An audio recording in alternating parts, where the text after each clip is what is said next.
Kalau kita melihat konteks ayat ini sebenarnya dituliskan dengan jelas ya di dalam ayat 28 sampai 31 dan juga ayat 47 bahwa mereka ini dikhususkan untuk bekerja memelihara kemah suci.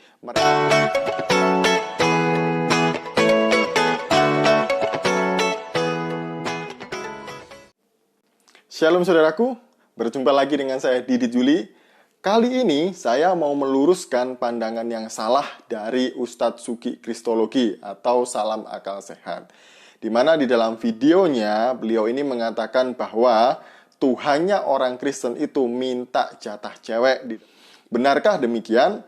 Sebelum kita membahasnya, mari kita bersama-sama melihat videonya. Ayat selanjutnya ayat 28. Dan engkau harus mengkhususkan upeti bagi Tuhan. Siapa yang berfirman di sini? Tuhan. Siapa yang memberi perintah engkau harus mengkhususkan upeti bagi Tuhan? Ya Tuhan.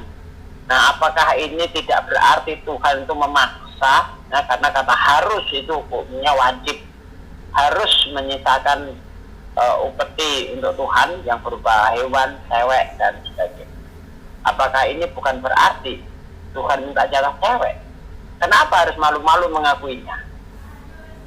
Saya bicara tidak asal ngomong, ya, tidak asal cuap-cuap, tapi punya dasar.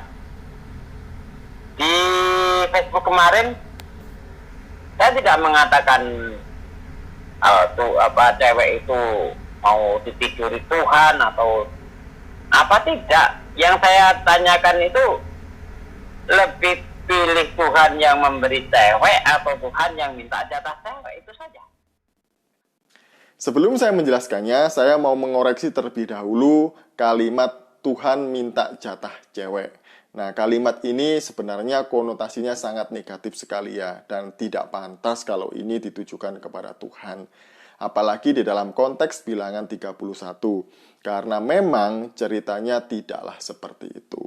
Nah, saran saya untuk saudara-saudaraku Kristen dan juga Katolik, kalau mau membaca Alkitab, bacalah Alkitab secara keseluruhan atau berurutan supaya pemahaman kita, frame kita terhadap firman Tuhan itu benar. Jadi nggak lompat-lompat kodok seperti itu ya.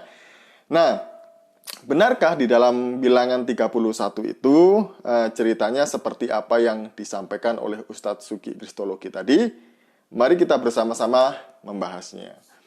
Bilangan 31 ini menceritakan tentang Tuhan menyuruh Musa agar Musa ini memerintahkan orang-orang Israel berperang melawan Midian. Kenapa Tuhan menyuruh orang-orang Israel berperang melawan Midian? Nah, kronologis lengkapnya kita bisa melihat di dalam pasal 25 atau bilangan pasal 25. Di dalam bilangan pasal 25 ini dijelaskan secara menyeluruh sebab kenapa Tuhan menyuruh orang-orang Israel pada bilangan pasal 31 ini berperang melawan orang Midian. Karena di dalam pasal 25 itu dijelaskan bahwa orang-orang Midian inilah yang membuat orang-orang Israel berdosa, jatuh dalam dosa perzinahan dan juga penyembahan terhadap Baal Peor. Nah, akhirnya Tuhan marah, Tuhan murka dan menghukum orang-orang Israel dan memberikan tulah kepada orang-orang Israel.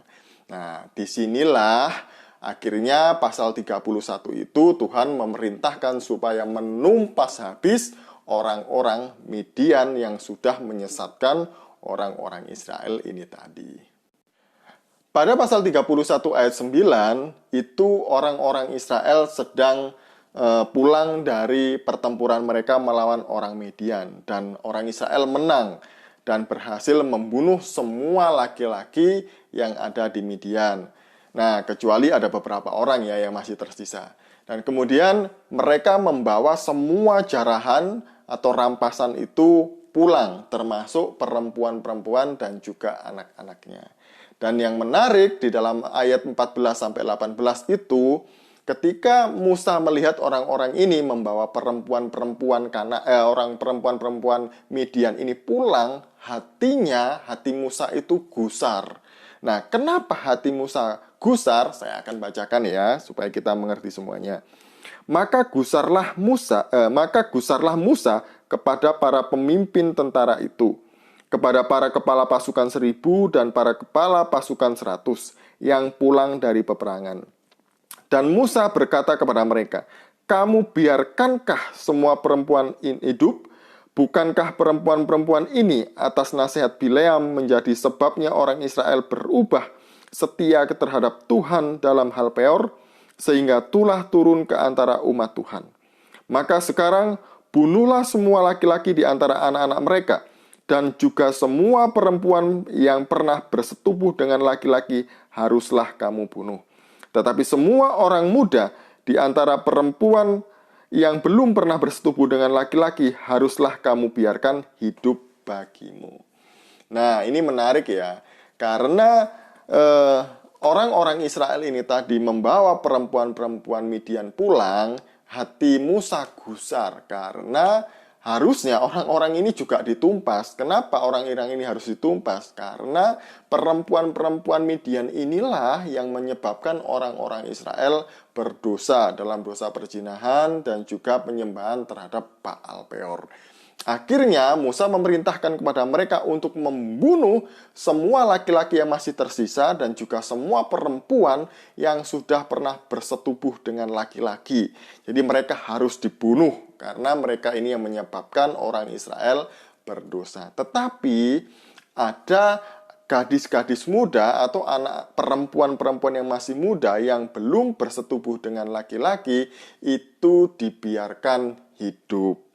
Nah, menarik yang disampaikan oleh Ustadz Sugi ini tadi, bagaimana cara orang-orang Israel ini memastikan orang-orang ini masih perawan, perempuan-perempuan Midian ini masih perawan gitu kan.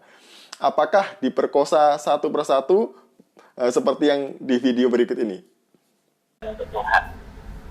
Nah, yang jadi permasalahan itu kalau kita pertanyakan juga ya, bagaimana prajurit di lapangan itu bisa mengetahui mana yang cewek masih perawan dan mana cewek yang sudah bersetubuh dengan laki-laki. Ini gimana cara membedakan? Ya mungkin perkosa satu persatu baru tahu. Nah kalau sudah diperkosa berarti itu kan dapat sisa dong. Lucu ya sebenarnya apa yang disampaikan oleh Ustadz Sugi ini. Saya aja nggak sampai kepikiran ke sana bagaimana membuktikan perempuan-perempuan ini masih perawan. Pastilah ada ciri-ciri khusus pada waktu itu bagi perempuan-perempuan yang belum pernah menikah. Nah, pertanyaannya, untuk apa anak-anak gadis ini tidak dibunuh tetapi justru malah dikhususkan bagi Tuhan? Apakah ini jatah untuk Tuhan seperti yang dikatakan oleh Ustadz Sugi tadi? Kalau kita melihat konteks ayat ini sebenarnya dituliskan dengan jelas ya di dalam ayat 28 sampai 31 dan juga ayat 47 bahwa mereka ini dikhususkan untuk bekerja memelihara kemah suci. Mereka disuruh bekerja di sana, entah itu untuk membersihkan, mempersiapkan kayu untuk bakaran, mempersiapkan air dan lain sebagainya. Yang pasti mereka ini dibawa untuk menjadi pekerja yang memelihara kemah suci. Jelas ya, jadi tidak ada hal yang aneh di sini seperti yang dituduhkan oleh Ustadz Sugi maupun saudara-saudara kita yang lain. Lalu untuk apa gadis-gadis yang menjadi bagian prajurit tadi? Apakah seperti yang disampaikan Ustadz Sugi tadi di dalam videonya? Ataukah mereka menjadi pelampiasan nafsu mereka? Ataukah mereka ini menjadi istri para prajurit tadi itu? Jelaslah tidak mungkin. Jadi biasanya kalau orang-orang hasil tawanan perang itu mereka dijadikan budak. Dan mereka bekerja di rumah, di ladang, dan pokoknya mereka bekerja kepada tuan mereka, yaitu prajurit-prajurit tadi.